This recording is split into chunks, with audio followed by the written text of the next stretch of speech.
Yesterday we posted about Ruchi Soya, a company whose stock price has seemingly exploded by a whopping 9,100% in just 5 months.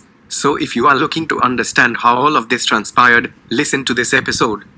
What's happening with Ruchi Soya? Did you cover Ruchi Soya? Can you please talk about Ruchi Soya? Alright, we get it. Ruchi Soya is making headlines everywhere. The stock price has gone on a spectacular rally and nobody knows why.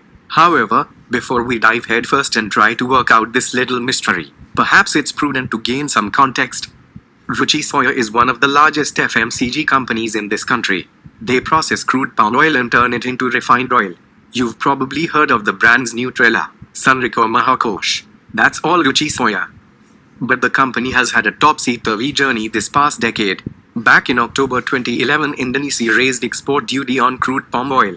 Ruchi Soya's input costs soared overnight since they imported most of their raw materials. Ideally, they should have been able to pass on this cost to their customers. However, there was one tiny problem. Indonesia had also cut export duty on refined edible oil, the end product Ruchi Soya sold. So manufacturers had a very enticing alternative: buy refined edible oil from Ruchi Soya or import from elsewhere. And since most manufacturers prioritize cost of procurement above all else, Ruchi Soya had no choice but to take a hit on margins. They kept competing with these cheap imports by bearing brunt of the burden themselves. Then their seed extraction business started failing. Droughts in many parts of India hit the oilseed industry. Ruchi Soya's manufacturing facilities were barely running at half capacity. Margins kept tumbling. It was bad, and when you thought things couldn't get worse, they lost a fortune betting on castor seeds. Then they were in hot waters with their CPI, and soon after, the company's customers started bailing too. The final blow. Ruchi Soya made most of its money supplying refined edible oil to other consumer goods companies. However, in a bid to push sales, they offered very generous credit terms to their customers. Collecting cash became an afterthought, and at the end of the day, they were left with the receivables to the tune of 5,000 crores. Receivables they simply couldn't retrieve. So they gave up and took a hit on their bottom line once again. Their debt burden spiraled out of control. And in late 2017, a couple of banks finally had enough. They dragged Ruchi Soya to the bankruptcy court, and the company was now there for the taking. Here's where things really get crazy. The lenders agreed to resolve the bankruptcy proceedings by selling Ruchi Soya to another FMCG company.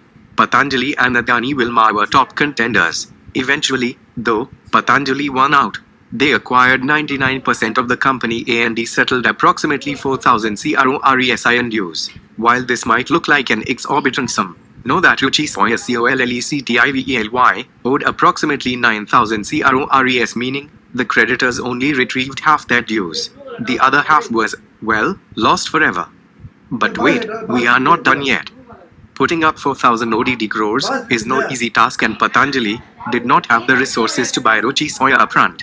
Instead, they put up around 1,000 crores on their own and borrowed the rest from the same banks that had sold Ruchi Soya. So technically the banks loaned out approximately 3,000 crores to Patanjali in a bid to retrieve 4,000 crores in dues from Ruchi Soya. Fascinating. But wait, there's more. Loans are often backed by collateral. Collateral that's usually worth something. So when Patanjali borrowed 3,000 crores, you'd expect them to put up something solid. Instead, they borrowed all this money by pledging Ruchi Soya shares as collateral. In fact, they pledged almost their entire shareholding, 99% of Ruchi Soya, in the process.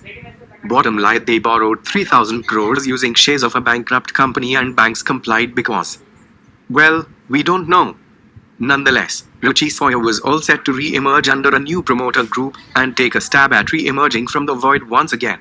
The company relisted on the market back in the 27th of January 2020. Shares that were pretty much worthless just a year ago began trading at 16.5.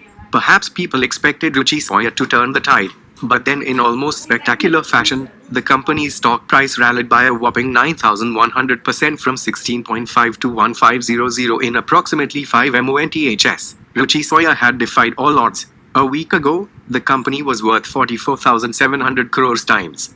It's almost comical, to be honest. But then again, remember, less than 1% of Ruchi Soya's shares are now trading on the open market. Very few people own these shares, and if they could all act in unison, they could keep buying and selling these shares at whatever value they deem fit. We're not saying that's what's happening. We're saying it's possible. So theoretically, a small coterie of traders could keep pumping the value of the company's stock and in turn, boost the value of Patanjali's shareholding. And then if Patanjali were to issue new shares, they could potentially sell at a premium. A very hefty premium, in fact. After all, regulations mandate Patanjali to reduce their shareholding to 90% in the next 12 months. So they'll have to start issuing new shares or offload existing ones soon enough. Also, that collateral backing Patanjali is approximately 3000 crore and it isn't looking all that bad now, is it? Anyhow, Ruchi Soya's story is far from over. Some have called this the greatest miracle of 2020.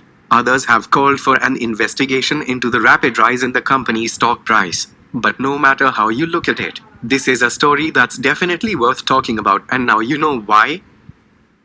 Thanks for watching this video. Be a part of our ever-growing community. Please like, share, comment this video. Press the bell icon to get instant updates from our channel.